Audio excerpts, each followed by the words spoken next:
Bonjour, soyez les bienvenus dans ce podcast consacré à un sujet passionnant, la biologie de l'attachement de Boris Cyrulnik.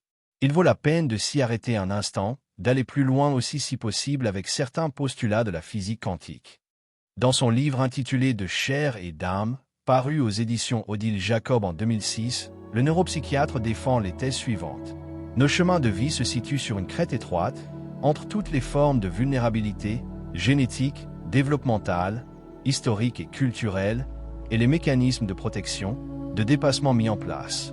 À l'évidence, pour résilier un malheur passé, il faut justement avoir été vulnéré, blessé, traumatisé, affecté, déchiré, et avoir été capable de rebondir. En somme, avoir fait preuve de résilience. Il y a résonance, interaction entre l'hérédité et le milieu. Nos transactions, au fil de notre développement, sont de moins en moins biologiques et de plus en plus affectives et culturelles. Il est impossible d'affirmer qu'un comportement soit codé par un gène. La biologie de l'attachement montre que nos formes de développement se font selon notre enveloppe sensorielle unique composée par les figures d'attachement spécifiques, donneurs de soins, personnages signifiants, institutions et récits culturels. Un même événement peut ainsi provoquer une catastrophe dans un certain contexte et aucune réaction à un autre moment. Le bonheur est une idée récente née au XVIIIe siècle, mais elle est à inscrire en fonction de la notion corollaire du malheur. Le tout est en fait coloré par notre cerveau d'un sentiment correspondant.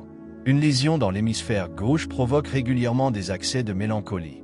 Une représentation anticipée par un sentiment éveillé va solliciter des zones spécifiques. Certains neurologues déterministes ont voulu réduire nos comportements via l'ocytocine et la vasopressine.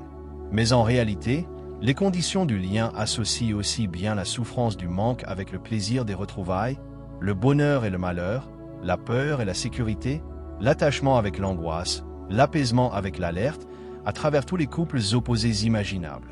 Le couplage de la peur et de l'euphorie favorise des comportements ambivalents destinés à favoriser des événements euphorisants dans une triste existence. Et cela vaut aussi pour le domaine religieux. S'il y a contact sécurisant avec Dieu, il sera symbolique par la présence d'objets, de lieux, de prières et de rites interactifs.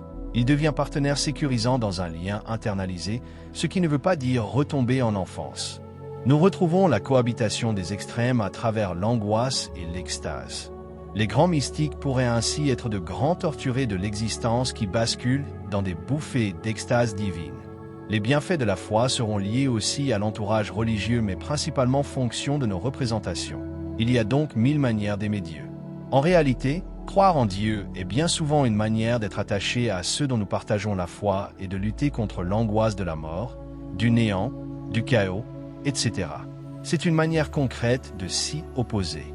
Dieu contient ainsi l'ambivalence de l'inconnu effrayant et du connu sécurisant. S'il est amour, il est lien maternel apaisant et joyeux qui justifierait qu'on prie en disant Notre Mère, mais il peut être aussi le Dieu morbide et punisseur qu'il faut évidemment dénoncer et déconstruire. Doit-on pour autant s'en tenir à la biologie de l'attachement?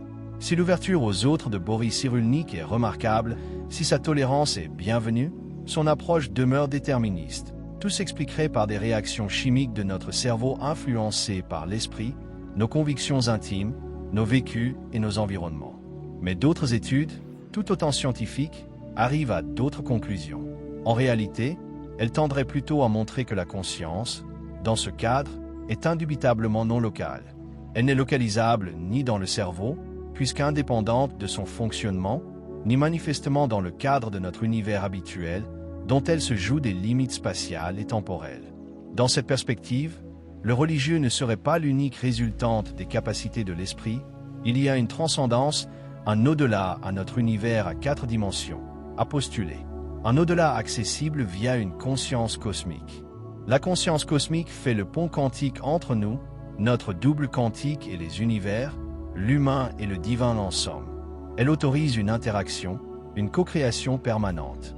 Nous sommes en réalité des émetteurs-récepteurs en lien avec le champ, la source, notre double quantique, le vide, la matrice, Dieu, à travers les ondes scalaires qui véhiculent notre état vibratoire.